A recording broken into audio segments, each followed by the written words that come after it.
మన ప్రభు అయిన యేసుక్రీస్తు నామములో ఈ వాగ్దాన సందేశ కూడికకు కూడి వచ్చిన మీ అందరికీ, దూరాన ఉండి లైవ్లో పాల్గొన్న వారికి ప్రేమపూర్వకమైన వందనాలండి. అందరికీ వందనాలు. ప్రకటన గ్రంథం 3వ అధ్యాయం 10వ వచనంలో వ్రాయబడిన మాట, ఓ సరికొత్త కోణంలో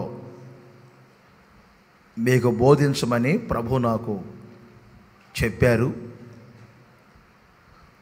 ప్రతిరోజు చదువుకునేటట్లు కాకుండా, వినేటట్లు కాకుండా, ఓ సరికొత్త కోణంలో ఈ సందేశాన్ని ఈరోజు మీరు వినబోతున్నారు. 7 సంఘములలో ఒక సంఘమును గురించి దేవుడు స్వయంగా చెప్పిన మాట, నీవు నా ఓర్పు విషయమైన వాక్యమును గైకొంటివి గనుక భూనివాసులను శోధించుటకు లోకమంతటి మీదికి రాబోవు శోధన కాలములో నేనును నిన్ను కాపాడెదను.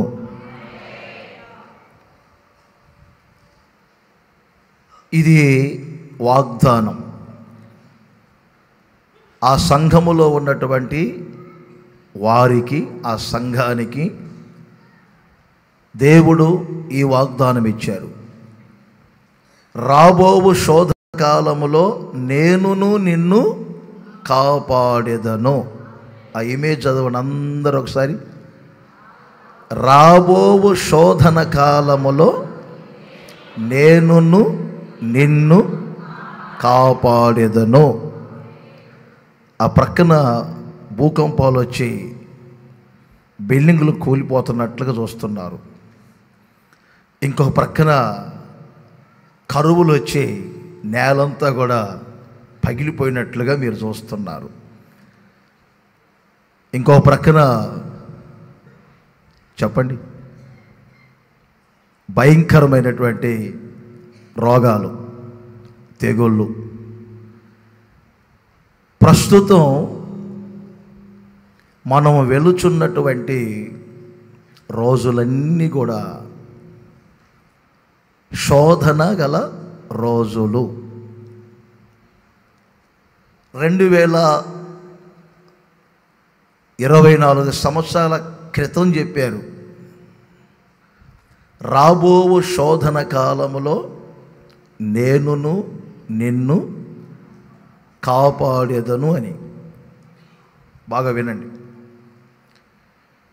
ఏవేలు చెప్పారు ఒక ప్రసంగం, అంత్య దినములలో సర్వశరీరుల మీద నా ఆత్మను కుమ్మరిస్తానని.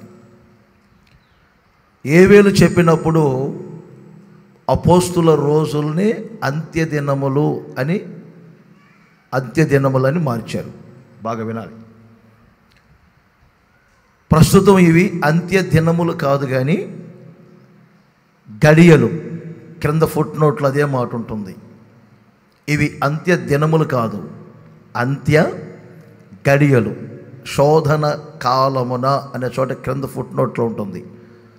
శోధన గడియలో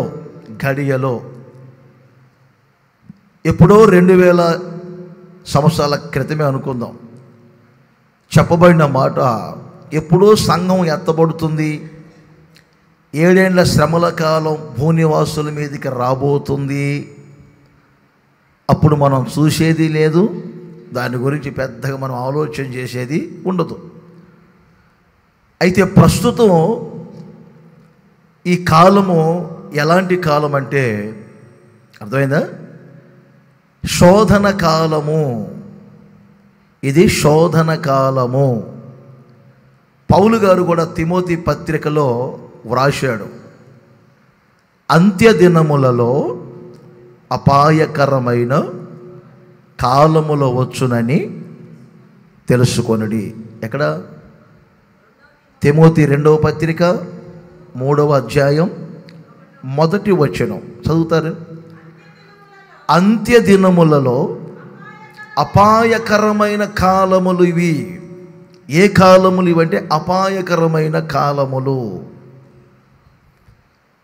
ఏ రోజులు ఈ రోజులంటే శోధన కాలములు. శోధన అంటే శ్రమలు, ఉగ్రతలు, అపాయములు. ఏ రోజుల గుండా మనం వెళ్తున్నాము? శోధన గల రోజుల గుండా మనం వెళ్తున్నాం. 1 తిమోతి పత్రికలో కూడా 4వ అధ్యాయములో 1వ వచనాన్ని కూడా మనం చూస్తాం. కడవరి దినములు అనే పదాన్ని ఉపయోగించారు ఇక్కడ. కడవరి దినములు, అంత్య దినములు, అపాయకరమైనటువంటి దినములు. వాస్తవమే, ఈ శోధన కాలములలో లేక శోధన దినములలో ఆ శోధన వచ్చినప్పుడు సహజంగా ఎవరైనా కానీ, అది అన్యజనులు కానీ ఆత్మీయులైన విశ్వాసులు కానీ, ఆ శోధన వచ్చినప్పుడు ఆ శోధనలో తొలగిపోయే ప్రమాదం ఉంటుంది. లూకా సువార్త 8వ అధ్యాయం 13వ వచనంలో యేసు చెప్పిన మాట, శోధన కాలమున తొలగిపోకుము అంటే శోధన ఏం చేస్తుంది? మనిషిని తొలగిపోయేటట్లు చేస్తుంది. ఆత్మీయుల గురించి చెప్తున్నాను. విశ్వాసములో నుండి, పరిశుద్ధతలో నుండి, దేవుని ప్రేమలో నుండి, భక్తిలో నుండి, విలువైన సంఘాల్లో నుండి, సేవకులలో నుండి శోధన మనిషిని తొలగేటట్లు చేస్తుంది. ఆ భయంకరమైనటువంటి ప్రమాదం ఉంది. ఇదే లూకా సువార్త 22వ అధ్యాయం 41వ వచనాన్ని కూడా మీరు గమనించినప్పుడు ఈ 41వ వచనములో ఇలా రాయబడింది, మీరు శోధనలో ప్రవేశించుకున్నట్లు. అసలు మీరు శోధనలో ప్రవేశించకూడదు, శోధన మీకు సంభవింపకూడదు, శోధన కాలమున మీరు తొలగిపోకూడదు అని యేసు చెప్పినటువంటి బోధలు మనం చూస్తున్నాం. పౌలు గారు కూడా కొరింథీయులకు రాసిన 1వ పత్రిక 10వ అధ్యాయం 13వ వచనాన్ని గమనించినప్పుడు ఈ 13వ వచనంలో వ్రాయబడింది, మనుషులందరికీ వస్తాయి శోధనలు అనేవి. ఒక ఇంటిలో ఉన్నటువంటి భర్తకైనా, భార్యకైనా, పిల్లలకైనా, వీధిలో ఉన్నవారికి, ఊరిలో ఉన్నవారికి, మండల వ్యాప్తంగా, జిల్లా, రాష్ట్ర వ్యాప్తంగా, ఇంకా చెప్పాలంటే ప్రపంచవ్యాప్తంగా ఉన్నటువంటి ప్రజలందరికీ శోధనలు అనేవి వస్తాయి, రాకుండా ఉండవు. నేను శోధన అనుభవించలేదు అని చెప్పేవారు ఎవరు ఉండరు. ప్రతిరోజు ఒక ఉగ్రత దినం, ప్రతిరోజు ఒక ఉగ్రత దినమే. ఎప్పుడో ఉగ్రత వస్తుంది కాదు, ప్రతిరోజు మీకు ఒక ఉగ్రత దినముగా మారుతుంది. ప్రపంచ పరిస్థితులు అస్సలు బాగుండలేదు. ఆ రోజున ఎప్పుడో నోవహు కాలంలో భయంకరమైన జలప్రలయం వచ్చింది. ఆ జలప్రలయానికి అనేకులు చనిపోయారు అనే చరిత్ర మనం చదివాం. ఆ రోజున ఎప్పుడో ఒక్కసారి అగ్ని కురిసి సొదొమ గొమొర్రా పట్టణాలన్నీ తగలబడినాయి అని ఒక్కసారి మనం చదువుతున్నాం. భూమి నోరు తెరిచింది, కొరహు మనల్ని ప్రాణముతో మ్రింగినట్లుగా మనం ఒక్కసారి చదువుతాం బైబిల్లో. మరి ఈ రోజున చూడండి, ప్రపంచవ్యాప్తంగా ఎన్నో సునామీలు, ఎన్నో వరదలు, భూమి అంతా మునిగిపోలేదులే కానీ దానికి సంబంధంగా అనేకమైనటువంటి తుఫాన్లని, అనేకమైనటువంటి సునామీలకు ఈ రోజున ప్రపంచం ఏమైపోతుంది. అనేక భూకంపాలకు మీరు న్యూస్లో చూశారో లేదో కానీ ఒక్కొక్కసారి చిన్నప్పుడు అగ్గిపెట్టెలన్నీ పెట్టెలు అలా పేర్చి కింద అలా తీసేవాళ్ళం. అన్నీ వరసగా పడిపోతూ ఉంటాయి. ఆడుకునేవాళ్ళం. ఏమండి, 70 అంతస్తుల బిల్డింగులు అలా కుప్పలాగా కూలిపోతున్నప్పుడు పరిస్థితి ఏమిటి ఒక్కసారి మీరు ఆలోచన చేయండి. పాతి పెట్టడానికి స్థలము లేక జేసీబీతో గుంటలు తీసి ఏమండి శవాలు దెబ్బలుగా, ఎక్కడ చూసినా యుద్ధాలు, దేశాలన్నీ కూడా నిర్మానుషంగా మారిపోతున్నటువంటి రోజులు. ఓ ప్రక్కన యుద్ధ వాతావరణం, ఒక ప్రక్కన రోగములు, నానా విధమైన కలర వ్యాధులు, మరొక ప్రక్కన సునామీలు, మరొక ప్రక్కన భూకంపాలు. ఏమండి, అరణ్యములో క్రూర జంతువులు బలము కలిగినవి బలహీనమైన వాటిని చంపుకొని తిన్నట్లుగా ఇప్పుడు మనుషుల మధ్యలో కూడా ఏమంటే మతోన్మాదులుగా మారినటువంటి రోజులు, ఒక్క ఇంటి వారే 5 గ్రూపులుగా మారినటువంటి రోజులు, మనుషులే కించపరుచుకున్న రోజులు, మనుషులే చంపుకున్నటువంటి రోజులు, మానవత పూర్తిగా అరుదైపోతున్నటువంటి రోజులు.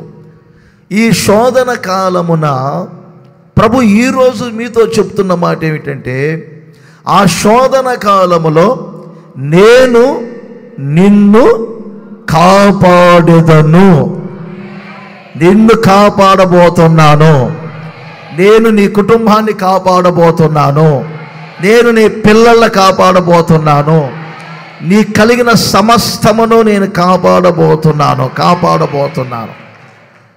దేవా మమ్మల్ని ఆశీర్వదించు అనండి. ఒకసారి గట్టిగా గట్టిగా ఆశీర్వదించు.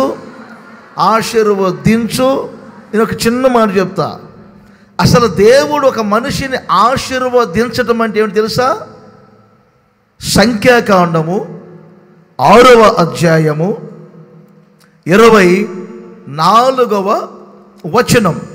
చాలామందికి ఏమండి తెలియని కొన్ని రహస్యాలు వాక్యంలో నుంచి నేర్చుకోవాలి మీరు. యెహోవా నిన్ను ఆశీర్వదించి నిన్ను కాపాడునుగాక. ఇప్పుడు చెప్పాలి, ఒక మనిషి కాపాడబడటమే ఆశీర్వాదం. ఆశీర్వదించు అంటే అర్థం ఏమిటి? దేవుని ఆశీర్వాదమే మీరు కాపాడబడాలి, దేవుని ఆశీర్వాదమే మీ కుటుంబాలు కాపాడబడాలి, దేవుని ఆశీర్వాదమే మీ పిల్లల కాపాడబడాలి. మీ కష్టార్జితం, మీ వ్యాపారం, మీ ఉద్యోగం, మీ కలిగిన సమస్తం కాపాడబడాలి. అదే ఆశీర్వాదం అంటే. బొగ్గు గనుల్లో పనిచేసే ఒక వ్యక్తిని, యేసు ప్రభువుని నమ్ముకున్న వ్యక్తి, అతడంటే వాళ్ళందరికీ ఎగతాళి. అయినా తన పరిధిలో తాను చాలా భక్తిగా ఉండేవాడు. ఒక రోజున అందరూ భోజనాలు తెచ్చుకున్నటువంటి క్యారేజ్లు అక్కడ పెట్టుకున్నారు, తిని లోపలికి వెళ్ళాలి. ఇతని క్యారేజీని, భోజనాన్ని ఒక కుక్క ఎత్తుకుపోతూ ఉంది. పేదోడు దాని వెంట పరిగెత్తుతూ ఉన్నాడు. అర్థమైందండి? అక్కడ చుట్టుపక్కలంతా అతన్ని గేలు చేస్తున్నారు. ఒరే హల్లెలూయా భక్తుడా, నీ అన్నాన్ని కుక్కెత్తకపోతుందిరా, స్తోత్రం చెప్పుకోరా, ప్రార్థన చేసుకోరా, నీ యేసు కాపాడుతాడు, మరి నీకు ఇస్తాడురా అని ఎగతాళి చేస్తున్నారు. అవన్నీ ఏం పట్టించుకోకుండా అతడు అలాగే పరిగెత్తుకుంటూ అంత దూరం వెళ్ళాడు. కిలోమీటర్ దూరం అది వెళ్ళింది. దాన్ని పట్టుకున్నాడు, మొత్తం మీద ఏమండి తీసుకున్నాడు. తిరిగి వస్తూ ఉన్నారు. ఈ లోపల ఈ అరగంట సమయంలో అందరూ ఆరణ మోగింది, బొగ్గు గనుల్లోకి వెళ్ళారు. ఇలా జరగాలని కదా నేను చెప్తుంది, ఒక ఉదాహరణ చెప్తున్నా. అందరూ వెళ్ళారు. ఒక భయంకరమైన శబ్దం వచ్చింది. ఏంటో తెలుసా? ఆ బొగ్గు గనులు మొత్తం ఒక్కసారి కుప్పలా కూలిపోయింది. ఇతను ఒక్కడ బ్రతికాడు.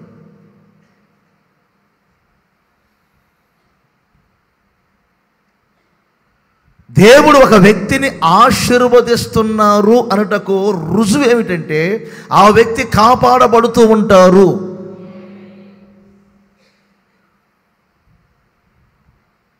నేను కాపాడబడుచు ఉన్నాను అనటానికి కారణం ఏమిటి? నేను కాపాడబడుచు ఉన్నాను అనుటకు కొన్ని విధములైనటువంటి జీవితం ఉంటుంది. అది ఈరోజు నేను ఒక కొత్త కోణంలో మీకు చెప్తాను. కాపాడండి, కాపాడండి, కాపాడండి, కాపాడండి, కాపాడండి, కాపాడండి. దేవుని ఆశీర్వాదమే కాపుదల. దావీదు గురించి ఒక చిన్న మాట చెప్పేదా మీకు? సమూయేలు 2వ గ్రంథం 8వ అధ్యాయం 6వ వచనం.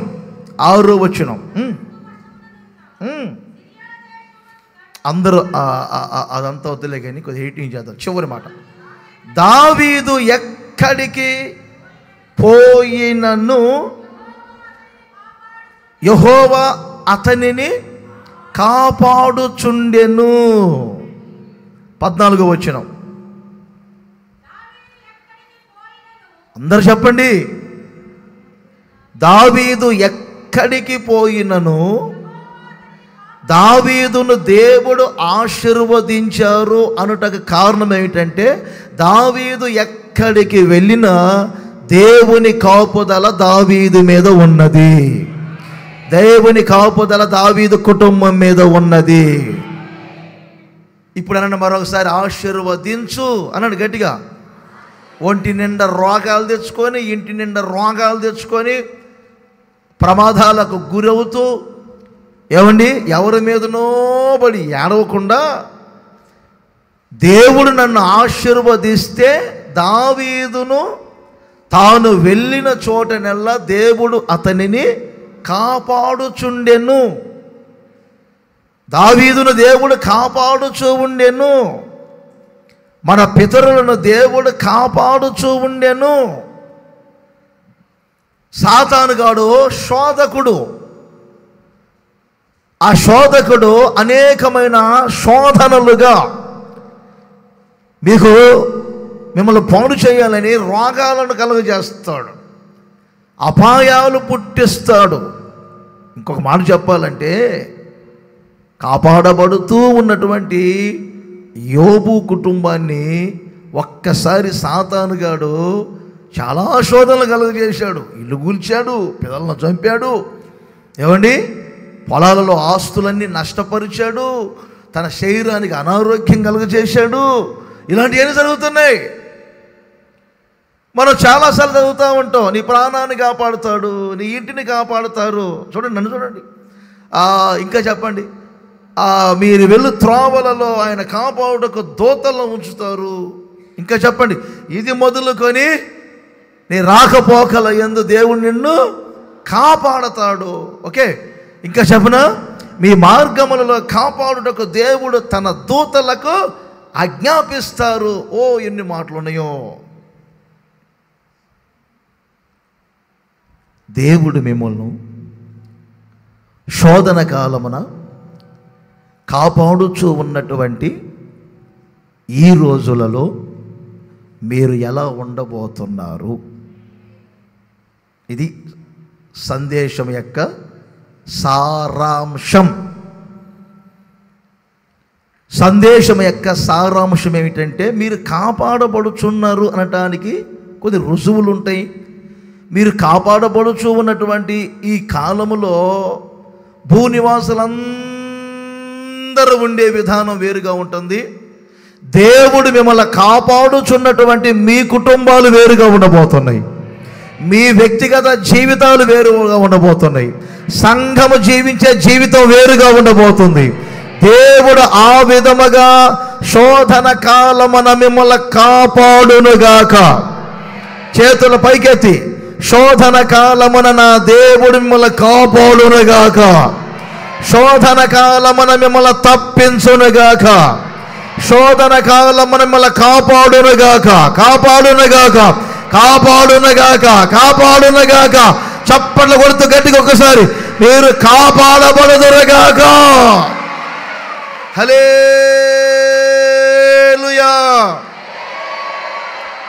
చేతులు ఊపుతూ చెప్పాలి.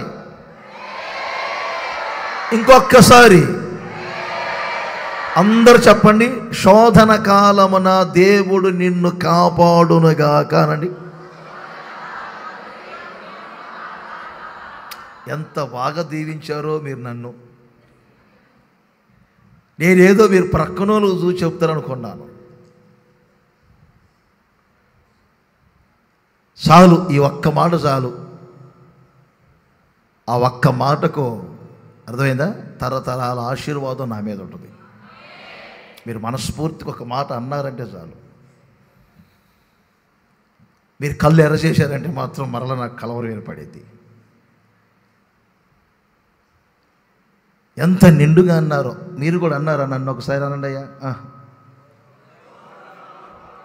శోధన కాలమున దేవుడు నిన్ను కాపాడునుగాక.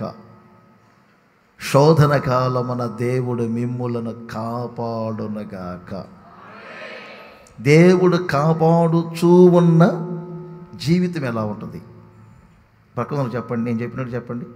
దేవుడు కాపాడుచూ ఉన్న దీవెన జీవితం ఎలా ఉంటుంది చెప్పండి. ఉసూరుమనుకుంటూ కూర్చొని అన్నీ పోగొట్టుకొని, ఇప్పుడు మీరు చెప్పండి, దేవుడు కాపాడుచూ ఉన్నటువంటి ఆ జీవితం ఎలా ఉంటుంది? ఆ దినములు ఎలా ఉంటాయి?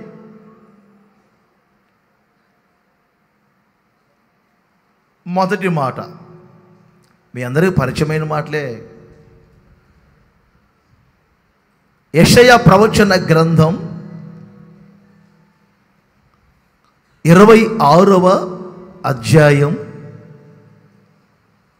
3వ వచనం. మంచి మాట, చాలాసార్లు మీరు చదివారు. దేవుడు కాపాడుచూ ఉన్నటువంటి వ్యక్తి ఎలా ఉంటారు? దేవుడు కాపాడుచూ ఉన్నటువంటి కుటుంబాలు ఎలా ఉంటాయి? దేవుడు కాపాడుచూ ఉన్నటువంటి సంఘము ఎలా ఉంటుంది? దేవుడు ఎప్పుడు కాపాడుచూ ఉన్నటువంటి ఒక సేవకుడు ఎలా ఉంటాడు? ఆ వాక్యాన్ని మీరు కొంచెం చదవండి. పూర్ణ శాంతి గలవారిగా ఉండబోతున్నారు. ఇప్పుడు చేతుల పైకి ఎత్తాలి అందరు గట్టిగా, ఆమేన్ చెప్పాలి గట్టిగా. పూర్ణ శాంతి గలవారిగా మీరు కాపాడబడబోతున్నారు. పూర్ణ శాంతి గలవారిగా మీరు ఉండబోతున్నారు. ఆమేన్ అనండి అందరు గట్టిగా. శాంతి అంటే ఆ మాటకు మరొక అర్థం సమాధానం. ఇప్పుడు చెప్పండి, ఏ శాంతి? మనోళ్ళు ఏ శాంతి అనగానే మనోళ్ళు చెబుతారు బాలాజీ నగర్ శాంతి అంటారు, బలరామ కాలనీ శాంతి అంటారు, ఇంకా చెప్పండి హౌసింగ్ బోర్డు శాంతి అంటారు, ఇంకా చాలా ఉన్నారులే మనకు శాంతి. ఆ శాంతుల సంగతి కాదు చెప్తుంది, పూర్ణ శాంతి. ఈసారి పేరు పెట్టేటప్పుడు కూడా ఎవరికైనా ఇలాంటి పేరు పెడదాం అనుకుంటున్నా. దీర్ఘశాంతి, పూర్ణ శాంతి, సమృద్ధి శాంతి. ఎందుకంటే ఒక దినమును కాసేపు వెలుగు కాసేపు చీకటి పరిపాలన చేస్తున్నట్లు చాలామంది జీవితంలో తాత్కాలికమైనటువంటి సమాధానాలే అనుభవిస్తూ ఉన్నారు. ఈ సమాధానాలలో కూడా లోకమిచ్చే సమాధానం ఉంటుంది, నా ప్రభు అయిన యేసుక్రీస్తు ఇచ్చే సమాధానం ఉంటుంది. యోహాను సువార్త 14:27లో నా శాంతినే నేను మీకు అనుగ్రహిస్తున్నాను, లోకమిచ్చినట్లుగా నేను మీకు అనుగ్రహించటం లేదు. అంటే లోకము కూడా తాత్కాలికముగా శాంతి ఇస్తున్నట్లుగా అనిపిస్తుంది, ఉపశాంతి కలుగుతున్నట్లుగా అనిపిస్తుంది. కానీ హృదయములో ఉన్న కలవరం తొలగిపోదు, జీవితంలో ఉన్న కలవరం తొలగిపోదు. క్రింద అంటాడు నా శాంతిని మీకు ఇస్తున్నాను. అర్థమైందా? కనుక అప్పుడు మీరు ఎలా ఉంటారు? కలవరపడరు, మీ హృదయములు జంకరు, వెరవు. చూశారా? ఎప్పుడు ఉండే సమాధానం. మరొకసారి చెప్తున్నా, ఎప్పుడు ఉండే సమాధానం. కాసేపు సమాధానం ఉండి ఆ కాసేపు అసమాధానం కాదు. అసలు మీ స్థితి రోమపత్రికలో ఉంటుంది కదా, 5వ అధ్యాయంలో 11వ వచనం అనుకుంటాను. సమాధాన స్థితిని మీరు పొంది ఉంటారు. ఓకే, సమాధాన స్థితిని మీరు పొంది ఉంటారు. ఎప్పుడు చుట్టూ కలవరాల వాతావరణం ఉన్నా మీరు సమాధానము కలిగి ఉంటారు, సమాధాన స్థితిలో ఉంటారు. మీ చుట్టూ వాతావరణం శోధనలో ఉన్నా, కలవరాలు ఉన్నా, రోగాలు ఉన్నా, మీ చుట్టూ వాతావరణం అంతా ప్రశాంత లేకుండా భూనివాసులందరూ కలవరపడుతున్న సమయంలో కూడా ఏమండి, మీ మనసు ఒక ప్రశాంతముగా ఉంటుంది, మీ హృదయం ఒక ప్రశాంతముగా ఉంటుంది. మీరు ఒక శాంతికరమైనటువంటి ఏమండి జీవితాన్ని చేస్తారు. మనము తేలిగ్గా చదువుతూ ఉంటాం కొన్ని కీర్తనలు. 23వ కీర్తన ఈ 6 వచనాలు మీకు తెలియదు ఏముంది అసలు. దానికి బైబిల్ కూడా చూడాల్సిన అవసరం లేదు. మీరు ఎలాంటి పరిస్థితుల మధ్యలో దావీదు కీర్తన పాడుకున్నారు? అడవిలో ఒక ప్రక్కన తోడేళ్ళు, ఎలుగుబంట్లు, భయంకరమైనటువంటి సింహాలను ఎదుర్కొన్నటువంటి రోజులు ఉన్నాయి. మరొక ప్రక్కన ఆయన గొలియాతు లాంటి శత్రువులను ఎదుర్కొన్న రోజులు ఉన్నాయి. కపటముగా సౌలును ఎదుర్కొన్న రోజులు ఉన్నాయి. ఇశ్రాయేలు యుద్ధాలన్నీ చేస్తున్నారని ఫిలిష్తీయులందరూ దావీదు మీద పగపెట్టుకున్నారు. సౌలు మీద, దేశం మీద కాదు, దావీదును చంపుతామని పగపెట్టుకున్నారు. ఇలాంటి భయంకరమైనటువంటి రోజుల్లో దావీదు ఏమన్నా తెలుసా? శాంతికరమైన జలముల యొద్ద నన్ను నీవు నడిపించుచున్నావు అంటాడు 2వ వచనంలో. పచ్చిక కలిగిన చోట్ల నన్ను నువ్వు పరుండు చేసి ఉన్నావు, శాంతికరమైన జలముల యొద్ద నీవు నన్ను నడిపించుచున్నావు.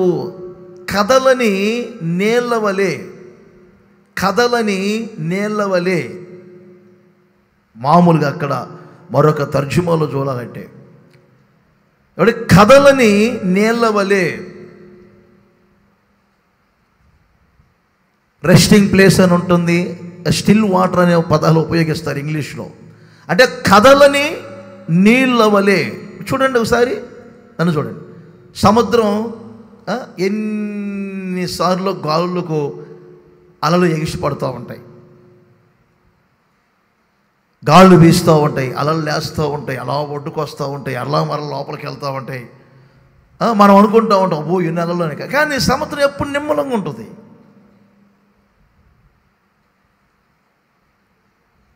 సముద్రం ఎప్పుడు నిమ్మలంగా ఉంటుంది. అది ఒక నిమ్మలకరమైన జీవితం మీకు ఉండాలి. ఎల్లప్పుడూ సమాధాన స్థితిలోనే ఉండాలి మీరు. ఓ ప్రక్కన రోగాలను గురించినటువంటి కలవరాలు, అప్పు సమస్యలను గురించిన కలవరాలు, ప్రమాదాలను గురించిన కలవరాలు, పిల్లల మాట వినటం లేదే అనే కలవరాలు, భయాందోళన. అసలు కొంతమందిని చూస్తే వీరికి దేవుడు ఇచ్చినటువంటి 70 సంవత్సరాల ఆయుష్లో ప్రశాంతంగా బ్రతికే రోజులు ఎప్పుడు అనుకుంటాను నేను. నెమ్మదిగా ఉండే రోజులు ఎప్పుడు అనుకుంటా నేను. మిమ్మల్ని అడిగితే మీరు 10 రోజులు టూర్కి వెళ్తే అప్పుడు నెమ్మదిగా ఉంటాం అంటారు మీరు.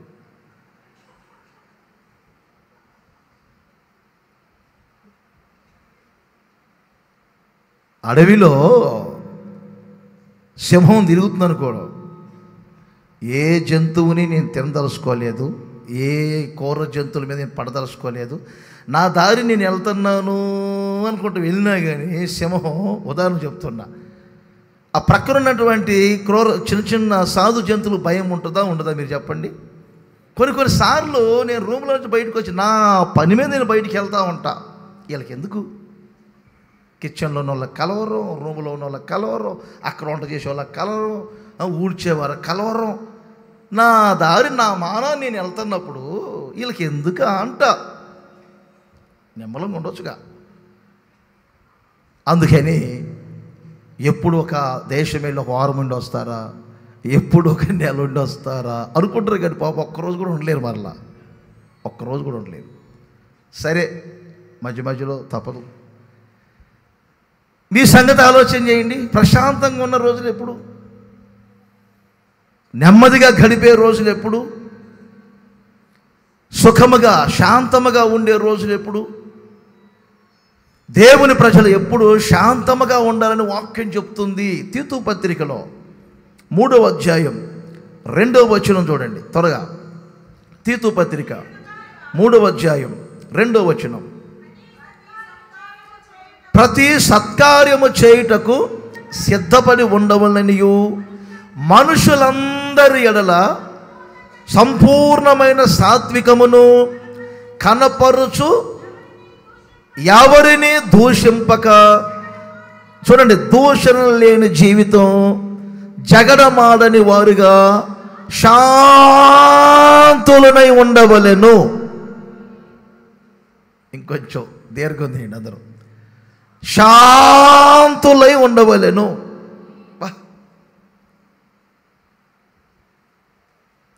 శాంతం,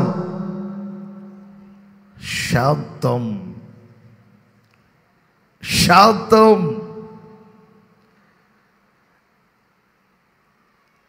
సరైనటువంటి ఇళ్ళైతే ఏం చేస్తారు?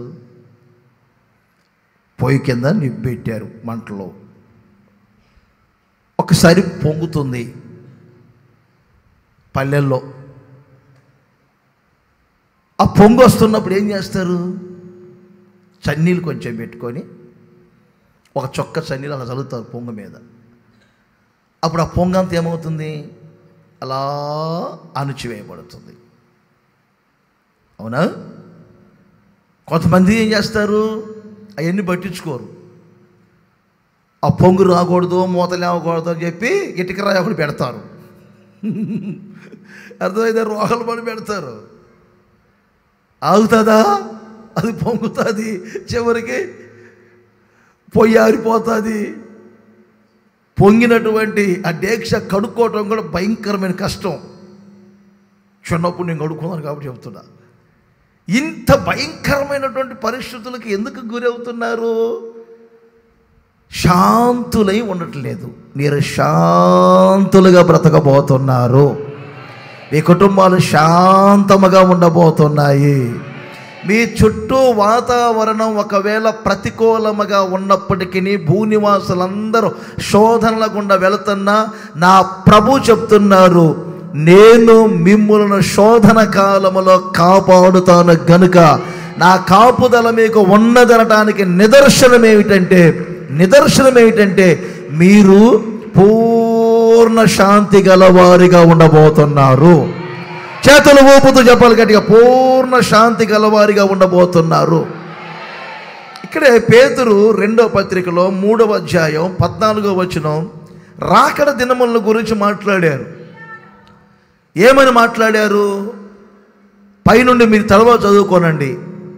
రాకన్న గురించి వాగ్దానము ఏమాయను అని చాలామంది అపహాస్యము చేస్తూ ఉన్న రోజులు. క్రైస్తవ్యములో కూడా ఆలస్యములే అనుకునే రోజులు, అపహాస్యం చేస్తున్న రోజులు. నిజమే ఇది. ఒక క్రైస్తవుడు చనిపోతే యేసు మిమ్మల్ని కాపాడలేరా అని ఎగతాళి చేయట్లేదా? చనిపోయిన కుటుంబాల్లో ఏ విధంగా చనిపోయినా వాళ్ళ దుఃఖముతో వాళ్ళు ఉంటే ఓదార్చకుండా ఎగతాళి చేసే వాళ్ళు ఉంటారు. అపహాస్యం చేసేవాళ్ళు కొందరు, ఆలస్యమని ఎంచుకునే వాళ్ళు కొందరు. ఇలాంటి రోజుల్లో మీరు ఈ పంచభూతములన్నీ లయమైపోతున్న రోజుల్లో, ఆకాశం రగులుకుంటున్నటువంటి రోజుల్లో, సూర్య చంద్ర నక్షత్రాలన్నీ అకాలపు కాయం రాలిపోతున్నట్టుగా రాలిపోతున్న రోజుల్లో, భూమి నిలుచు చోటు లేక పారిపోతున్న రోజుల్లో మీరేమలా ఉండాలి? శాంతము గలవారై ఉండి దేవునికి మహిమ కలుగునగాక. అందరు చెప్పండి గట్టిగా, హల్లెలూయా. నాకు ఇప్పుడు జరుగుతున్నటువంటి మన తెలుగు రాష్ట్రాలలో అలజడిని మనసులో పెట్టుకొని ప్రార్థన చేస్తున్నప్పుడండి, నాకు అపోస్తుల కార్యం 19వ అధ్యాయాన్ని ప్రభు చూపించారండి. 19వ అధ్యాయంలో 36వ వచనాన్ని నేను చదివాను. ఈ 36వ వచనంలో ఏమని రాయబడిందంటే, మంచి మాట చూడండి. నిరాక్షేపమైనవి కనుక, అందరూ జాగ్రత్తగా వినాలి. 19వ అధ్యాయం తీయని నేను చెప్తాను. ఈ సంగతులు నిరాక్షేపమైనవి కనుక మీరు శాంతము కలిగి ఏదియు ఆతురపడి చేయకుండుట ఆవశ్యకము. ఈ మాట కొంచెం ఆలోచించండి. ఇప్పుడు మీరు చెప్తే అర్థం కాదు మీకు. నన్ను చూడండి, మీకు అర్థమైంది. మీకు అర్థం కావాలంటే మరలా మొదటి వచనం నుండి చదవాలా, అంత వద్దు, నేను చెప్తాగా వినండి. ఆసియాలో ఎపేసి ప్రాంతం ఒకటి ఉంటుంది. ఆ ప్రాంతంలో ఒక పెద్ద టెంపుల్ ఉంటుంది. అక్కడ ఒక దేవత ఉంటుంది. విగ్రహారాధన గురించి నేను చెప్పట్లేదు. అర్తిమీదేవి అని ఒక దేవత ఉంటుంది. దానికి పూజారులు కొంతమంది ఉంటారు, పీఠాధిపతులు. దేశవ్యాప్తంగా ప్రపంచవ్యాప్తంగా బాగా జరిగే తిరణాలు అవి. విన్నారా? తిరణాలు. వాళ్ళంతా ఇప్పుడు ఒక్క వ్యక్తి అతను ఏం చేశాడంటే, జనులందరినీ పోగు చేసి పౌలు గారి మీద ఒక మాట చెప్పారు. రోజు రోజుకి మన తిరణాలు ఎక్కువ జరగకుండా, మన జాతరలు ఎక్కువ జరగకుండా, మనకు వచ్చే రాబడి కూడా పోతూ ఇవన్నీ చేయడానికి కారణం ఏంటంటే, పౌలు గారు ఒక కొత్త మార్గాన్ని, ఒక మతాన్ని ప్రచారం చేస్తున్నాడు. యేసునామం అనే ఒక మతాన్ని ప్రచారం చేస్తున్నాడు. ఆ పౌలు గారి వలన మనకున్న క్రేజ్ పడిపోయేటట్లుంది. మన ఆరాధ్య దైవమైనటువంటి మన దేవత విలువ కూడా పడిపోయేటట్లుంది. జనులు రాబోయే రోజుల తిరణాలకి, జాతరలకు కూడా వచ్చేటట్లు లేరు అని అందరినీ సమకూర్చి ఒక మాట అనేసరికి అందరూ కొన్ని గంటల సేపు ఏం చేశారు తెలుసా? వాళ్ళు భజనలు ఏదో చేసుకున్నారు, బాగుంది. కొంతమందిని అప్పటికే పౌలు దగ్గర ఉన్న వాళ్ళని ఈడ్చుకొచ్చి నిలబెట్టారు. బాగా వినాలి. 23వ వచనం చూడండి. ఆ రోజులలో, ఆ కాలమందు యేసు మార్గమును గూర్చి చాలా అల్లరి. చూడండి, ఇప్పుడు కూడా అల్లరి. యేసు నామమును గూర్చిన అల్లరి.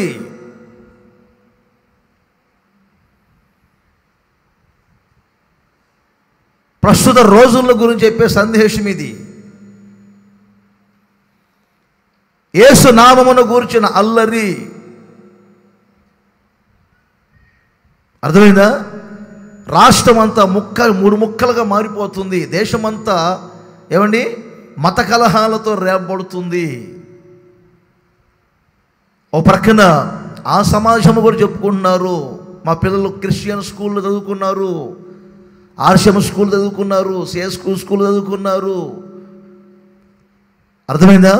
మా పిల్లలు క్రిస్టియన్ స్కూల్ చదువుకున్నా కానీ ప్రశాంతంగా ఉన్నారు, ఒక స్థాయికి వచ్చారు. ఒక రోజున వాళ్ళల్లో ఈ కలవరాలు లేవు, వాళ్ళల్లో ఇలాంటి ఇవన్నీ లేవు. ఇప్పుడు ఎందుకు లేటెస్ట్గా అన్నీ వస్తున్నాయి? ఒకరినొకరు కించపరుచుకోవటాలు ఏమిటి? ఒకరి మతాన్ని గురించి ఒకరు దూషించుకోవడానికి కారణం ఏంటి?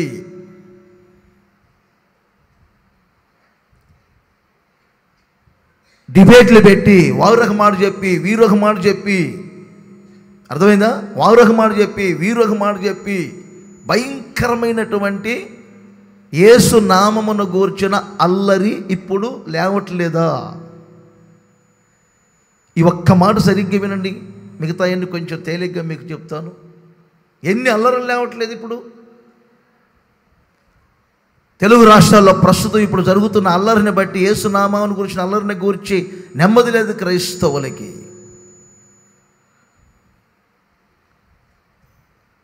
అన్నీ జరుగుతూ ఉన్నాయి. పౌలు గారు రాబోతే పౌలు గారు రానేలేదు జనులు.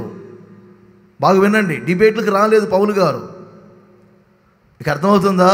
పౌలు గారే మనకు మార్గదర్శి. పౌలు గారు ఏది చెప్పినా కూడా జ్ఞానయుక్తంగా ఉంటుంది. ఆయన బోధలు కూడా కలవరపరచం. ఆయన బోధలు కూడా చాలా సమయోచితంగా ఉంటాయి. ఆయన డిబేట్కి రాబోయారు ముందు.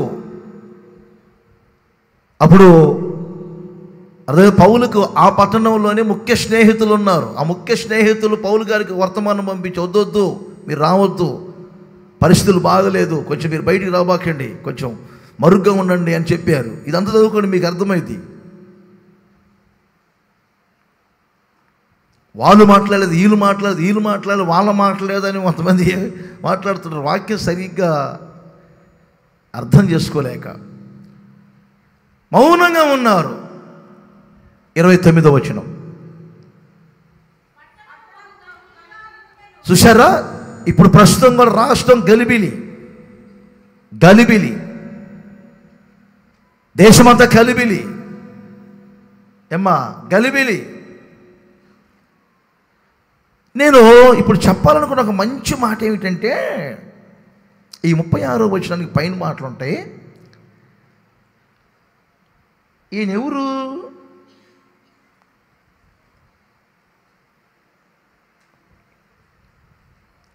కారణము అని ఉంది. ఎవరైనా చెప్పండి. కారణము మనోళ్ళు ఏమంటారు? మన భాషలో ఏమంటారు? కారణము అనే వ్యక్తిని ఏమంటారు? గ్రామ లెక్కలు చూచువాడు, విలేజ్ వర్కర్ అంటారు. ఆ రోజుల్లో రిజిస్ట్రేషన్ ఆఫీసులు ఉండవు కదా. ఆయనని కారణము అనే పదాన్ని ఉపయోగించారు. కారణము అంటే గ్రామ లెక్కలు చూచువాడు, గ్రామ పెద్ద. ఇంకా మాట చెప్పనా? విలేజ్ వర్కర్, విలేజ్ వర్క్ చేసేవాడు. ఇంగ్లీష్లో అలా ఉంటాయి. పెద్దరికం. ఇప్పుడు చూడండి, నేను చెప్తా. గమలీయేలు ఒక పెద్దరికం కలిగిన వ్యక్తి. గమలీయేలు చాలా అనుభవం కలిగిన వాడు. అనుభవం కలిగిన వాడి మాటలు ఎలా ఉన్నాయో చూడండి. అక్కడి నుంచి చదవండి. ఇప్పుడు ఎన్నో వచనం? 35. అంతట కరణము సమూహమును సముదాయించి ఎఫెసీల పట్టణము అర్తెమి మహాదేవికిని ద్యుపతి యుద్ధం నుండి మూర్తికిని పాలకురాలై ఉన్నదని తెలియని వాడేవుడు? కింద కనుక మీరు కొంచెం శాంతంగా ఉండండి రా బాబు అనండి. అయ్యా ప్రక్కన వాళ్ళకి అందరూ చెప్పండి, మీరు కొంచెం శాంతంగా ఉండండి. ఎంతవరకు శాంతంగా ఉండమంటావు? చదవాలి కింద 37వ వచనం కూడా.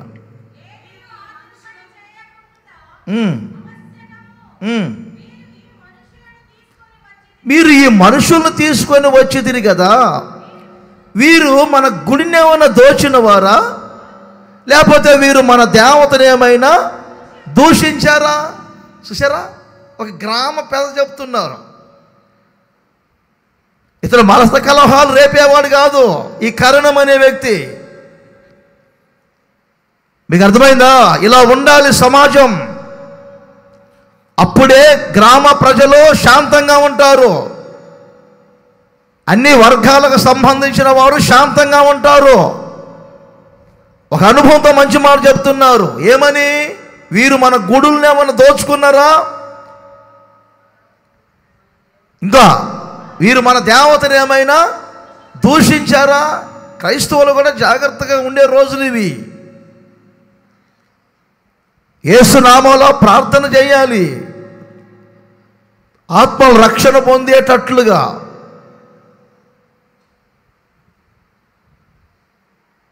అర్థమైందా? కొన్ని పర్యాయాలు యేసు ప్రభువుని రాళ్లతో కొట్టి చంపబోతున్నప్పుడు యెరూషలేము నుండి యేసుక్రీస్తు తప్పించుకొని పోయిందని వాక్యం చెప్తుంది.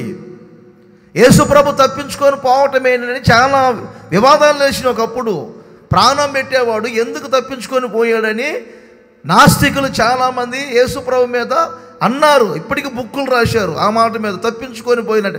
ఆయన కాలం ఇంకా ఉంది, ఆయన సమయం ఇంకా ఉంది, ఆయన చేయాల్సింది చాలా ఉంది. అర్థమైందా? ఆయన చేయాల్సింది చేయకుండా మరణానికి ఎదురు వెళ్ళకూడదు.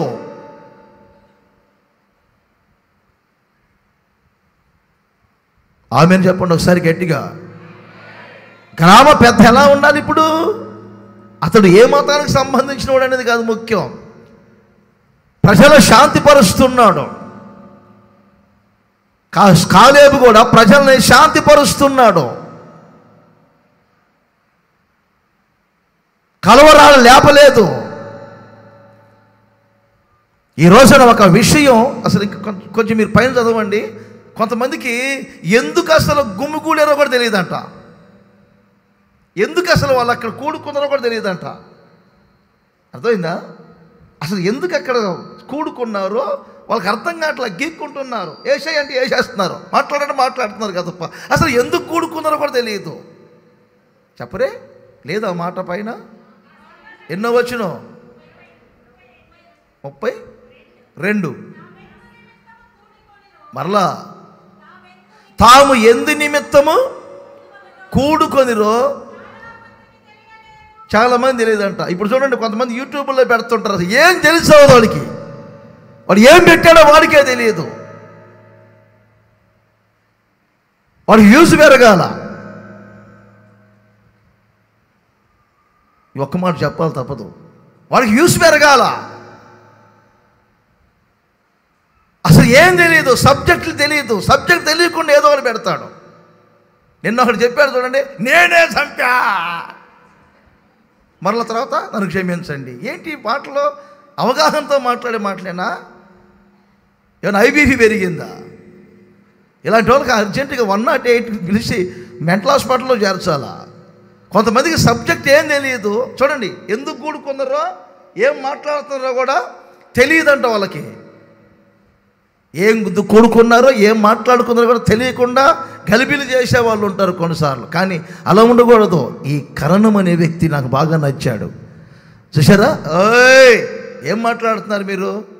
మౌనంగా ఉండండి, శాంతంగా ఉండండి, శాంతంగా ఉండండి అని ఆఖరి మాట చూస్తే ఈలాగున చెప్పి అతడు సభ ముగించెను. పేపర్ తిప్పితే 20వ అధ్యాయంలో 1వ వచనం చూస్తే అల్లరి అణగిపోయెను. చేతుల పైకే చెప్పండి గట్టిగా, హల్లెలూయా. అల్లరి అణిగిపోయెను. చప్పట్లు కొట్టాలి గట్టిగా. రాష్ట్రంలో ఉన్న ఏమండి వివాదాల అల్లరి అణగిపోవునుగాక, మతాలలో ఉన్న అల్లరి అణిగిపోవునుగాక. అందరూ చెప్పండి గట్టిగా, హల్లెలూయా. ఇంకొకసారి గట్టిగా, దేశములో ఉన్న అల్లరి అణగిపోవునుగాక. వాళ్ళంతా నేను చూస్తాను, ఏళ్ళంతా నేను చూస్తాను, ఏళ్ళంతా నేను చూస్తాను, అది చేస్తాను, ఇది చేస్తాను, సమాజ్ చేస్తాను, పాతాలను పంపిస్తాను అంటానికి వాడేవుడా అంట? నరాలున్న నరుడెంత? దేవుణ్ణి ఎదిరించడానికి ఎవరికి శక్తి ఉంది? దేవుణ్ణి ఎదిరించడానికి ఎవరికి శక్తి ఉంది? ఎవరికి బలం ఉంది? 5 నిమిషాలు ముక్కు మూసుకొని నోరు మూసుకుంటే ఉన్న ఊపిరి పోయింది. పిచ్చి పిచ్చి మాటలు మాట్లాడి కలవరపరుస్తున్న రాష్ట్రాన్ని, దేశాన్ని. ఒక కరణం అనే వ్యక్తి ఎంతో పెద్దరికంగా మాట్లాడి, అర్థమైందా? ఇటు వాళ్ళ పక్షముగా మాట్లాడలేదు, ఇటు వీరి పక్షముగా మాట్లాడలేదు, వీరి ఇటు పక్షముగా మాట్లాడలేదు. సమాజాన్ని శాంతపరిచాడు. ఇలా ఉండాలి ఒక రాజకీయ నాయకులు, ఇలా ఉండాలి ఒక పీఠాధిపతి, ఇలా ఉండాలి ఒక క్రైస్తవుడు, ఇలా ఉండాలి ఒక క్రైస్తవ విశ్వాసి. ప్రతిదాన్ని కలవరపరుచుకొని కలవరాల కారణంగా మార్చుకోకూడదు. దేవునికి మహిమ కలుగునగాక. ఇక నేను ఇంత డీప్గా చెప్పను, ఇప్పటికే ఎక్కువ చెప్పాను. అర్థము చేసుకొని అల్లరి అణిగిపోవున్నట్లుగా మీరు పూర్ణ శాంతము గలవారిగా ఉందురుగాక. ఇప్పుడు చెప్పండి, దేవుడు కాపాడుచూ ఉన్నటువంటి జీవితం ఎలా ఉంటుంది? స్లీపింగ్లోకి వెళ్ళిపోవటమే. శుభ్రంగా స్లీపింగ్లోకి వెళ్ళిపోవడం, కడుపు నిండా తిని హాయిగా దుప్పటి కప్పుకొని పడుకుంటే తెల్లారి లేచేసరికి అంతా. చిన్నప్పుడు తుఫాను వచ్చినప్పుడు అంతే చేసేవాడిని నేను. శుభ్రంగా వేరుశెనక్కాయని తిని హాయిగా రగ్గొప్పుకొని పడుకునేవాడిని. బయటకు వచ్చి చూసేసరికే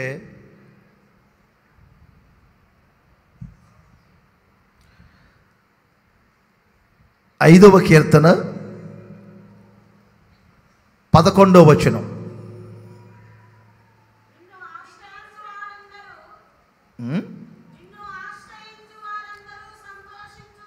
నిన్ను ఆశ్రయించు వారందరూ సంతోషించుదురు. మంచి మాట చూడండి. కాపాడబడుచు ఉన్న దినములు ఎలా ఉంటాయి? కాపాడబడుచు ఉన్నటువంటి జీవితం ఎలా ఉంటుంది? రెండవది, నీవే వారిని కాపాడుదువు గనుక వారు నిత్యము ఆనందధ్వని చేయుదురు. ఇప్పుడు చప్పట్ల కొట్టి అందరూ ఆనందధ్వని చేయండి. అందరూ గట్టిగా చెయ్యాలి. ఆనందధ్వని చేయండి అందరూ. ఇంకా గట్టిగా, ఇంకా చాలేదు. ఆనందధ్వని. సీరియస్గా కొట్టబాకండి, ఆనందంగా కొట్టండి. ఓయ్ మీకే చెప్పేది, సీరియస్గా కొట్టబాకండి, ఆనందంగా కొట్టండి. ఆనందంగా. ఏయ్, దేవుడు కాపాడుచూ ఉన్న వ్యక్తి ఎప్పుడు నిత్యము ఆనందధ్వని చేస్తారు. ఇప్పుడు చేతులు ఊపుతూ చెప్పండి గట్టిగా, హల్లెలూయా. ఎవరు ఇప్పుడు ఆనందధ్వని చేసేది? దేవుడు ఎవరినైతే కాపాడుతూ ఉన్నారో, ఏ కుటుంబాన్ని అయితే కాపాడుతూ ఉంటారో, ఏ సంఘమునైతే కాపాడుతూ ఉంటారో, ఏ సేవకునైతే దేవుడు కాపాడుతూ ఉంటారో వారు ఆనందధ్వని చేస్తారు. ఈ ఏప్రిల్ నెల నా దేవుడు మిమ్లో ఆనందధ్వనులు పుట్టించునగాక. మరొకసారి చెప్తున్నాను, నిత్యము మీరు ఆనందించుదురుగాక. 30వ కీర్తనలో 11వ వచనాన్ని మీరు గమనించండి. ఆనందానికి, సంతోషానికి వ్యతిరేక పదం అంగలార్పు, గోనె పట్ట కట్టుకోవటం. ఒక్కసారి ఆలోచన చేయండి. నా ప్రభువైన యేసుక్రీస్తు ఎవరో తెలుసా? మీ అంగలార్పును నాట్యముగా మార్చబోతూ ఉన్నారు. ఇప్పటి వరకు వ్యక్తిగత జీవితంలో, కుటుంబ వ్యవస్థలో కాపుదల కరువైపోయి అంగలార్చుచూ ఉన్నవారులారా, కాపుదల లేక రోగాలు ప్రవేశించి అంగలార్చుచున్నారా? దరిద్రత ప్రవేశించి అంగలార్చుచున్నారా? భార్యాభర్తల మధ్యలో ఒక సరైన కాపుదల లేక, పిల్లలకు కాపుదల లేక, కష్టార్జితములో, వ్యాపారములో, ఉద్యోగములో, వ్యవసాయములో, ఆధ్యాత్మికమైన జీవితంలో ఒక సరైన కాపుదల లేకుండా అంగలార్చుచున్నారా?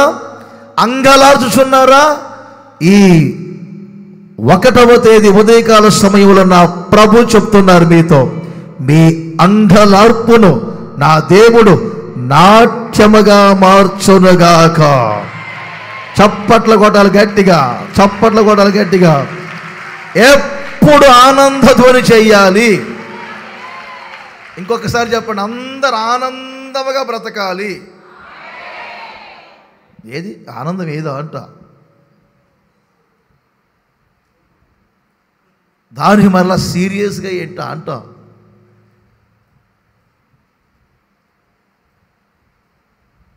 ఆనందముగా బ్రతకాలి.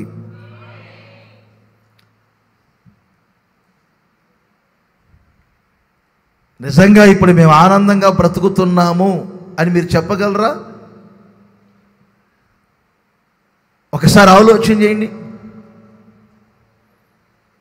తెలియని అంగలార్పు, ఏదో ఒక కన్నీళ్ళు, చెప్పుకోలేని సమస్యలు.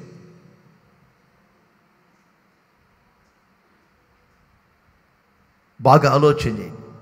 నెహెమ్యా గ్రంథంలో నాకు ఒక మాట బాగా కనబడింది. 12:43 ఉంటుంది నెహెమ్యా గ్రంథంలో. వాళ్ళు ఒకప్పుడు ఎలాంటి అంగలార్పుల మధ్యలో ఉన్నారు, ఎలాంటి పరిస్థితుల మధ్యలో ఉనికి వాళ్ళు వెళ్ళారు. మంచి మాట ఉంటుంది 43.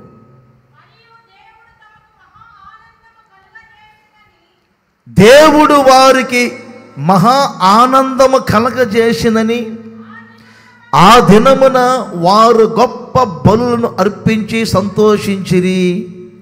కింద అందువలన యెరూషలేములో పుట్టిన ఆనంద ధ్వని బహుదూరమునకు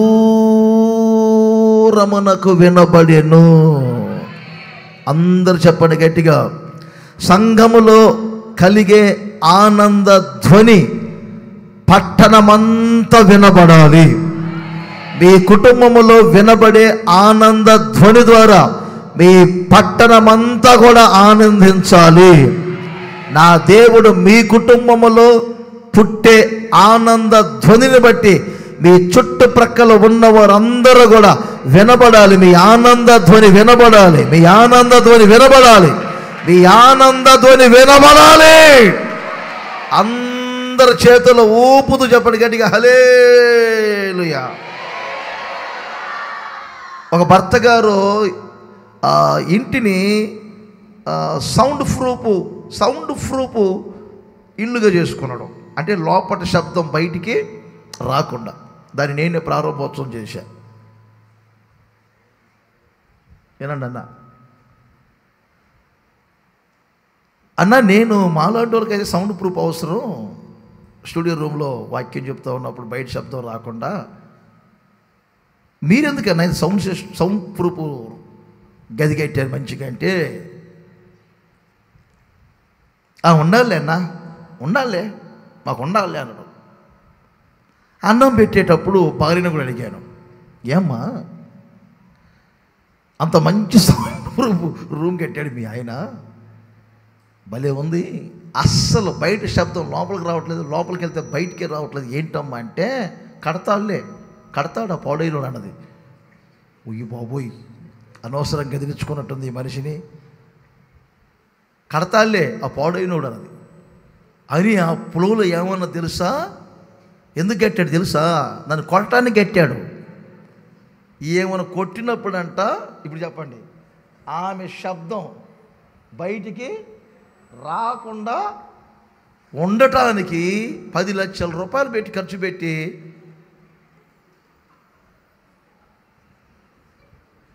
అంత అవసరమా? తిక్కలోడు కాకపోతే ఒక 1000 రూపాయలు పెట్టి శుభ్రం కారు ఎక్కించుకొని నల్లమల అడుగులకు భద్రాచలం అడుగులకు తీసుకెళ్ళొచ్చు కదా. దానికి సౌండ్ ప్రూఫ్.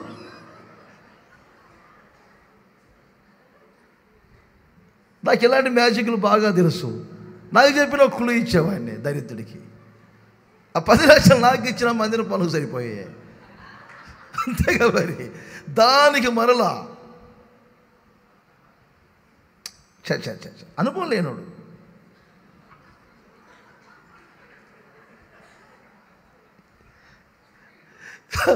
యెషయా ప్రవచన గ్రంథంలో 49వ అధ్యాయంలో 13వ వచనం మంచి మాట ఉంటుంది. శ్రమ నొందిన తన జనుల యందు దేవుడు జాలిపడి యెహోవా తన జనులను ఓదార్చి ఉన్నాడు. అందరూ చెప్పండి, ఆకాశమా ఉత్సాహ ధ్వని చేయము, భూమి సంతోషించుము. చెప్పండి గట్టిగా, పర్వతమల్లారా అందరూ ఆనంద ధ్వని చేయుడి. దేవుడు మీ ఎడల జాలి పడ్డారు. దేవుడు మీ అంగలార్పుల నాట్యముగా మార్చారు. దేవుడు మిమ్మల్ని కాపాడుకొనుచున్నటువంటి దినములలో మీరు ఆనంద ధ్వని చేయబోతున్నారు. ఆనంద ధ్వని చేయబోతున్నారు. రక్షణను గూర్చిన సంగీత సునాద ధ్వనులు మీ కుటుంబములో వినబడునుగాక, వినబడునుగాక. చేతుల పైకి అందరూ కోరుకోనండి. మీ కుటుంబ వ్యవస్థలో ఉన్న అంగలార్పును నా దేవుడు నాట్యముగా మార్చునుగాక. నా దేవుడు మీ ఎడల జాలి పడునుగాక. ఇది మొదలుకొని మీ అంతరంగం ఆనంద ధ్వని చేయునుగాక. మీ వ్యక్తిగత జీవితం ఆనంద ధ్వని చేయునుగాక. మీ కుటుంబ వ్యవస్థ ఆనంద ధ్వని చేయునుగాక. ఇప్పుడు చేతుల పైకే చెప్పండి గట్టిగా, హల్లెలూయా. నోట్లో బట్ట పెట్టి కొట్టడం ఏమిటా అంట. నోటి నిండా బట్ట పెట్టి యాషాడంట మొహం మీద పెట్టి. ఇంకెక్కడ వినపడుతుందండి? నోట్లో బట్ట పెట్టి కొడితే వినపడుతా? తెలియని వాళ్ళకి నేర్పుతున్నట్టుంది నేను.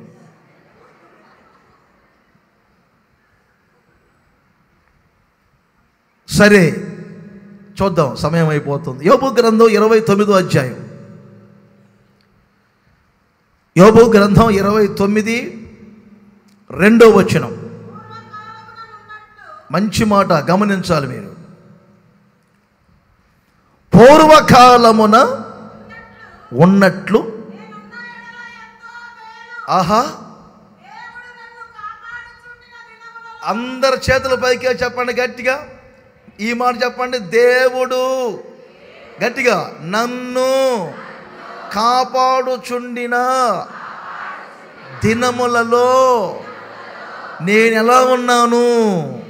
ఆహా, ఎంత మేలు అనుభవించాను. మరలా, దేవుడు నన్ను కాపాడుచుండిన దినములలో ఉన్నట్లు నేనున్న ఎడల ఎంత మేలు. ఆహా, ఎంత మేలు అనండి గట్టిగా, ఎంత మేలు. దేవుడు నన్ను కాపాడుచున్న దినాలు ఎలా ఉన్నాయి? దేవుని మాట ప్రతిదీ మిమ్మల్ని కొత్త కోణంలో దర్శిస్తుంది. దేవుడు మిమ్మల్ని కాపాడుచున్న దినాలు ఎలా ఉండాలి? యోబు చాలా విషయాలు చెప్పారు అక్కడ. దేవుడు నన్ను కాపాడుచున్న దినములలో నేను ఎలా ఉన్నానో తెలుసా? ఆయన దీపము నా తలకు పైగా ఉన్నది. ఆయన తేజము వలన నేను చీకటిలో సంచరించుచున్నాను. నేను చీకటిలో తిరుగుతున్నాను. దేవుడు కాపాడుచున్న దినములలో ఒక వ్యక్తి ఎలా ఉంటారంటే, చీకటిలో తిరుగులాడుచున్న ఆ చీకటి మిమ్మల్ని కమ్ముకొనదు. ఆ చీకటి మిమ్మల్ని ఆవరించదు. ఆ చీకటి మిమ్మల్ని తొట్టిల్లేటట్లు చేయదు. ఈ రోజున చాలా మంది జీవితాలను చీకటి ఆవరిస్తుంది. దేహం అంతా కూడా చీకటిమయమైపోతుంది. యేసు ప్రభు చెప్పినట్లుగా మత్తయి సువార్త 6వ అధ్యాయం 22, 23వ వచనాలు చెప్పారు. దేహమునకు దీపము కన్నే గనుక నీ కన్ను చెడ్డదైతే ఏమండి, నీ దేహమంతయు చెడిపోతుంది. నీలో ఉన్న వెలుగు చీకటిమయమైన ఎడల ఆ చీకటి ఎంతో గొప్పది. కారణం గొప్పదంటే ఏంటి? ఆ చీకటిని బంధిస్తుంది, ఆ చీకటిని పడగొడుతుంది, ఆ చీకటిని ఆవరిస్తుంది. లోకమనే చీకటి, పాపమనే చీకటి, నామకార్థం అనే చీకటి. ఎంతకాలం ఇంకా చీకటిలో చిందులాడుతారు? ఎంతకాలం ఇంకా చీకటి ఆవరించింది మిమ్మల్ని? ఎంతకాలం చీకటి మీకు గురుడితనాన్ని కలగజేస్తుంది? యోహాను సువార్త 11వ అధ్యాయం 9, 10 వచనాలు మీరు గమనించినప్పుడు యేసు ప్రభువే చెప్పారు, ఒక వ్యక్తి చీకటిలో నడిచిన ఎడల ఆ చీకటి ఆ వ్యక్తిని తొట్టిల్లేటట్లు చేస్తుంది. ఎంతకాలం భౌతికముగా తొట్టిల్లుతారు? ఎంతకాలం ఆత్మీయముగా తొట్టిల్లుతారు? ఎంతకాలం ఇంకా చీకటి అంధకారపు రహస్య జీవితాన్ని చేస్తారు? ఏదో లోక సంబంధమైన చీకటి మళ్ళీ ఆవరించడం కాదు, కానీ ఈ చీకటి అంటే ఏమిటో తెలుసా? అంధకార సంబంధమైనటువంటి సాతాను యొక్క స్వభావాలు. పౌలు గారు చాలాసార్లు చెప్తారు, ఎఫెసీ పత్రికలో చెప్పారు 5వ అధ్యాయములో, అంధకార సంబంధమైనటువంటి చీకటి కార్యములను, చీకటి క్రియలను మేము విసర్జించాం. చాలా మందిలో ఏమండి చీకటి అనే రహస్య జీవితం ఉంటుంది. పేరుకు రాజు అయ్యారు, అందరి మధ్యలో పొగడబడుతున్నాడు, కానీ ఏమండి దావీదు జీవితం అంతా చీకటిమయంగా మారిపోయింది. రహస్య జీవితం, రహస్యముగా ఏమండి రాయబారాలు చేస్తాడు. ఆ ఇంట్లో భర్త లేనప్పుడు రహస్య రాయబారాలు చేశాడు, ఆశించాడు, మదమెక్కి ప్రవర్తించాడు.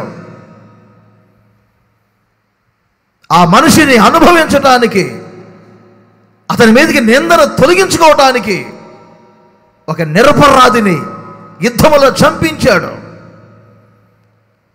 యాజకీయములో రాజకీయం ప్రవేశించే చీకటి చాలా మంది జీవితంలో రహస్యం రహస్యం రహస్యం. ఇదే మీ చీకటి జీవితం. సెల్ ఫోన్లో రహస్యం, డైరీలో రహస్యం, ఇన్స్టాగ్రామాలో రహస్యం, ఫేస్బుక్లో రహస్యం. ఎంతకాలం ఇంకా చీకటిని ఆవరించింది? ఎంతకాలం ఇంకా చీకట్లో వరసావాయం తప్పుతారు? ఎంతకాలం ఇంకా చీకటి గుండా వెళ్తారు? దేవుడు కాపాడుచున్నటువంటి దినములు అలా ఉండవు. దేవుడు మనల్ని కాపాడుచున్నటువంటి దినములలో చీకటి ఉండదు. మీ మార్గముల మీద నా దేవుని వెలుగు ఉదయించబోతుంది. ఆయన తేజము వలన మీరు చీకటిలో కూడా సంచరించబోతున్నారు. చీకటిలో సంచరించబోతున్న చీకటి మిమ్మల్ని ఆవరించకుండా చీకటిని మీరు ఛేదించబోతున్నారు. ఇశ్రాయేలీయులు ఐగుప్తు దేశములో నిర్గమకాండం 10వ అధ్యాయం 22, 23 వచనాలు గమనించినప్పుడు 3 రోజులు గాఢాంధకారపు చీకటిలో పెనుగులాడుతున్నారు ఇశ్రాయేలీయులు. వారు కూర్చున్న చోటు నుండి లేవలేకపోతున్నారు, ఒకరిని ఒకరు గుర్తించలేకపోతున్నారు. తొట్టిల్ల చేసే చీకటి, మీ మనోనేత్రములకు గురుడితనం కలగజేసే చీకటి, చివరికి ఒకరిని ఒకరు గుర్తించలేని వరసావాయులు తప్పే చీకటి, వరసావాయులు తప్పింపజేసేది చీకటి. చీకటిలో చిన్నం ఎవరో తెలియదు, బాబాయ్ ఎవరో తెలియదు. కామాలలో, క్రోధాలలో, మోహాలలో, మదమత్సర్యాలలో, ఈర్ష్యలు, మోహాలు తీర్చుకోవటానికి, శరీరములో ఉన్న ఇచ్చలను నెరవేర్చుకోవటానికి ముఖము చూడకుండానే మోహాలలో పడిపోయి, కామాలలో పడిపోయి, వరసావాయులు తప్పిపోయి ఏ అంధకారంలోనికి దిగిపోతున్నావు? విలువైన నీ ప్రతిష్టత, విలువైన నీ జీవితం ఏమైపోతుంది?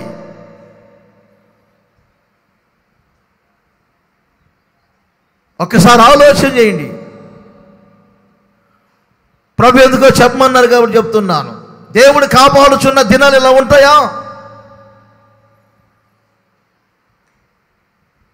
దేవుడు కాపాడుచున్న దినాల్లో చీకటి ఉంటుందా? దేవుడు కాపాడుచున్నటువంటి దినాలు ఎలా ఉంటుంది? ఇశ్రాయేలీయులలో వారి నివాసములలో వెలుగు ఉండెను, వారి నివాసములలో వెలుగు ఉండెను. వారి ఎదుట చీకటి లేదు, వారి మార్గంలో చీకటి లేదు, వారి జీవితంలో చీకటి లేదు. విస్తరించి నేను మాట్లాడలేను. ఈ వాగ్దాన సందేశములో అర్థము చేసుకోవాలని మనస్ఫూర్తిగా కోరుకుంటూ ఉన్నాను. దేవునికి మహిమ కలుగునుగాక. హల్లెలూయా. ఇప్పుడు చెప్పండి, దేవుడు కాపాడుచున్నటువంటి దినములు ఎలా ఉంటాయి? లోకమంతటికి శోధన దినములే, కానీ మీకు పూర్ణ శాంతగలం కలగాలి ఉంటారు మీరందరూ. రెండవది, ఎప్పుడు ఆనంద ధ్వని చేస్తూ ఉంటారు. మూడవది, అస్సలు చీకటిలో కూడా ఆ చీకటి మిమ్మల్ని ఆవరించకుండా, ఆ చీకటి మిమ్మల్ని కమ్ముకొనకుండా, ఆ చీకటిలో కూడా నా దేవుడు మిమ్మల్ని వెలుగులో నడిపించబోతూ ఉన్నారు. పవిత్రముగా పెంచబోతున్నారు, పరిశుద్ధముగా ఉంచబోతున్నారు.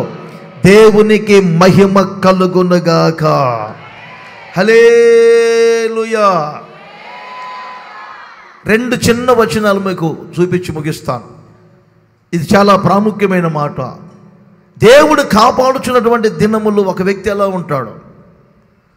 రాజుల 2వ గ్రంథం 20వ అధ్యాయం 6వ వచనం. మంచి మాట చూడండి. రాజుల 2వ గ్రంథం 20వ అధ్యాయం 6వ వచనం. ఇంకా 15 సంవత్సరములు ఆయుష్ను నీకు ఇచ్చేదను, మరియు నా నిమిత్తమును నా సేవకుడైన దావీదు నిమిత్తమును ఈ పట్టణమును నేను కాపాడుచు నిన్నును కాపాడుతాను, నీ పట్టణాన్ని కాపాడుతాను. నిన్నును కాపాడుతాను, నీ పట్టణాన్ని కాపాడుతాను. కాపాడటమే కాదు, ఈ పట్టణమును నిన్నును అష్షూరు రాజు చేతిలో పడకుండా నేను నిన్ను విడిపించబోతూ ఉన్నాను. అందరు చేతుల ఊపుతూ చెప్పండి గట్టిగా హల్లెలూయా. ఇంకొకసారి గట్టిగా హల్లెలూయా. హాని సంభవించదు. దేవుడు కాపాడుచున్నటువంటి దినములు ఎలా ఉంటాయి అంటే ఏ హాని మీకు సంభవించదు. దీనికి అనుకూలమైన వాక్యం మీకు చూపిస్తాను. అపోస్తుల కార్యములు 22. అపోస్తుల కార్యములు 22 6వ వచనం. కాదు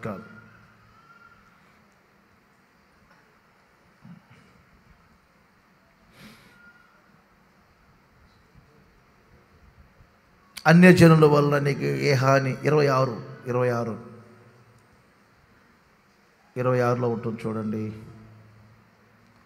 అన్యజనుల వలన నీకు నేను ఏ హాని కానీ 26:17 అపోస్తుల కార్యములు 26:17 చదవండి. 26:17 ఓకే, మంచి మాట. నేను ఈ ప్రజల వలనను అన్యజనుల వలనను హాని కలగకుండా నిన్ను కాపాడుతాను. ఇప్పుడు అందరూ చెప్పండి, హాని కలగకుండా దేవుడు కాపాడుతారు. కాపాడబడుచున్నటువంటి వ్యక్తి ఏం చేస్తారు? వినండి, ఆయుష్కాల దినములకు హాని కలగదు. హిజ్కియా ఆయుష్ను దేవుడు పెంచారు. ఎవరైనా చనిపోయారు అనుకోండి, సహజంగా ఏమంటారు?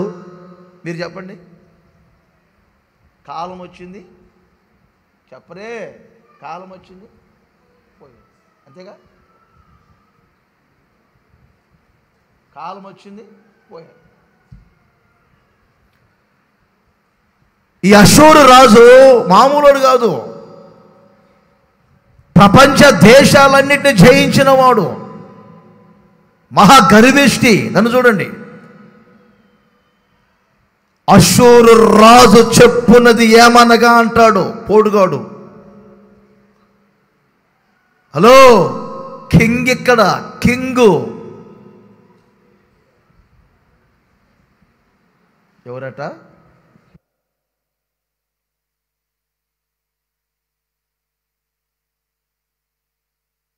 కింగ్ అని. కింగ్ ఏమయ్యారు అన్న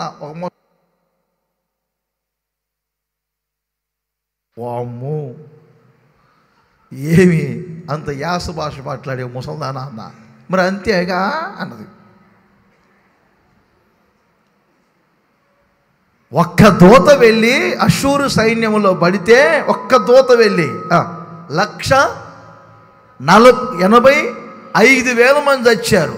ఒక్క దూత వెళ్ళి అష్షూరు సైన్యంలో పడితే 185,000 మంది వచ్చారు. రంకెలేస్తున్నాడు, రంకెలు.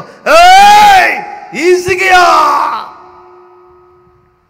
ప్రపంచ దేశాలన్నీ కొట్టినోన్ని ఒరే నాయనా, నువ్వు ఏ దేశాన్ని కొట్టినా క్రైస్తవుని కొట్టలేవురా బాబు, క్రైస్తవుని కొట్టలేవు. క్రైస్తవులు ఆరాధించే దేవుడు జీవము కలిగిన దేవుడు. క్రైస్తవులు ఆరాధించే దేవుడు మాట్లాడే దేవుడు. ఎవరి మీద మీరు రంకెలు, ఎవరి మీద మీరు రంకెలు? జీవము కలిగిన దేవుని మీద నా రంకెలు. జీవము కలిగిన దేవుని నా దూషించేది, మాట్లాడే దేవుని నా దూషించేది. అశ్షూరు రాజు, నువ్వు ఆ దేశాన్ని ఆ దేశాన్ని కొట్టుంటావు. ఆ దేశము, ఆ దేశ జనులు, ఆ దేశపు దేవతలు ఎలా ఉన్నారో మాకు తెలియదు, కానీ మేము మా జీవము కలిగిన దేవుని ఆరాధన చేస్తా ఉన్నాము. రా, వెర్రి రెంకెలేస్తూ ఉంటారు. కొంచెం జలుబు చేస్తే మూల కూర్చుంటారు. ఒక్కొక్కటి రంకెలన్నీ కరోనా సమయంలో చూడలేమను. ఈరోజు చాలామంది ఇలా రంకెలేసే వాళ్ళు ఎక్కువ. అన్యజనుల వలన హాని కలుగుతుంది. హిజ్కియాతో చెప్తున్నారు, హిజ్కియా నువ్వు భయపడాల్సిన అవసరం లేదు. పట్టణమా నువ్వు భయపడాల్సిన అవసరం లేదు. సంఘమా భయపడాల్సిన అవసరం లేదు. హిజ్కియా సేవకుని స్థానంలో ఉన్నారు, పట్టణం సంఘం స్థానంలో ఉన్నది. సేవకుని, సంఘాన్ని అన్య జనుల వలన, ఎవరి వలన హాని సంభవింపకుండా, హాని జరగకుండా దేవుడు మిమ్మల్ని కాపాడుతూ ఉంటాడు. కాపాడబడుతూ ఉన్నవారు హాని చెందడు. అందరు చెప్పండి గట్టిగా, హల్లెలూయా చెప్పండి. ఇలా పొట్టలో చేయి పెట్టండి, వెళ్ళి ఓ పొట్ట వెళ్ళండి. ఈ నెల ఆఖరి రోజుల్లో అందరికి శ్రమదానం ఉంటుంది గ్రౌండ్లో, అర్థమైందా? అక్కడ ఒక పొట్ట చూపిస్తా, పెట్టండి. ఏడిది చెయ్యి. ఆ చేతితో పాటు ఏదో ఒకటి వచ్చింది, పాము పట్టుకొని ఇలానండి. పౌలు గారి చేతిని పట్టుకుంటే అమ్మో ఇంకేముంది, శరీరం వాసిపోతుందేమో, చచ్చిపోతాడేమో అనుకున్నారు. జరిగిందా చెప్పండి? జరగలేదు. యోధా పత్రికలో ఉంటుంది 1:24లో, దేవుడు ఎవరినైతే కాపాడుతూ ఉంటాడో ఆ వ్యక్తి మాత్రమే అతని ఆత్మీయత, అతని పాదములు తొట్టిల్లకుండా ఒక రోజున నిత్యములో యేసు ఎదుట నిర్దోషులుగా నిలబడబోతున్నారు. నిర్దోషులుగా నిలబడబోతున్నారు. అందరి చేతులు ఊపుతూ చెప్పండి గట్టిగా, హల్లెలూయా. నిర్దోషులుగా మీరు నిలబడుదురుగాక, నిరపరాధులుగా మీరు నిలబడుదురుగాక. హల్లెలూయా. నిర్గమకాండములో ఉంటుంది 23వ అధ్యాయములో, త్రోవలో నిన్ను కాపాడుటకు నేను సిద్ధపరిచిన స్థలమునకు, చోటునకు నిన్ను రప్పించుటకు ఒక దూతను నేను నీకు ముందుగా పంపుచూ ఉన్నాను. ఆ దూత నీకు ముందుగా త్రోవలో వెళ్తుంది. ఆ దూత మిమ్మల్ని కాపాడుతూ ఉంది కనుక నేను సిద్ధపరిచినటువంటి చోటుకు మిమ్మల్ని తీసుకొని రాబోతున్నాను. ఎందుకు? ఏది సిద్ధపరిచిన స్థలం? మనం ఒక రోజున నిత్యములో యేసయ్య ఎదుట నిర్దోషులముగా, నిరపరాధులముగా నిలబడుటయే. దేవుడు కాపాడుచున్నటువంటి దినములు పూర్ణ శాంతము గల వారిగా ఉంటారు. ఆనంద ధ్వనులు ఎప్పుడు చేస్తూ ఉంటారు. చీకటిలో కూడా చీకటి మిమ్మల్ని ఆవరించకుండా తిరుగులాడుతూ ఉంటారు. అదిగో వచ్చింది, రెడీగా ఉండండి, వేలు పెట్టండి. 3వది, ఏ హాని మీకు సంభవింపదు. తర్వాత 5వది, యేసయ్య ఎదుట మీరు నిర్దోషులుగా నిలబడతారు. ఇది ఒక క్రొత్త కోణం, ఎప్పుడు చెప్పే కోణం కాదు. ఏదైనా ఒక మాట తీసుకుంటే అందులో క్రొత్తదనం ఉంటుంది. ప్రస్తుత రోజులను బట్టి ప్రభు ఇచ్చిన వర్తమానం, దేవుడు మిమ్ములను, మీ కుటుంబములను ఈ మాటల చేత ఆశీర్వదించునుగాక, ఆశీర్వదించునుగాక.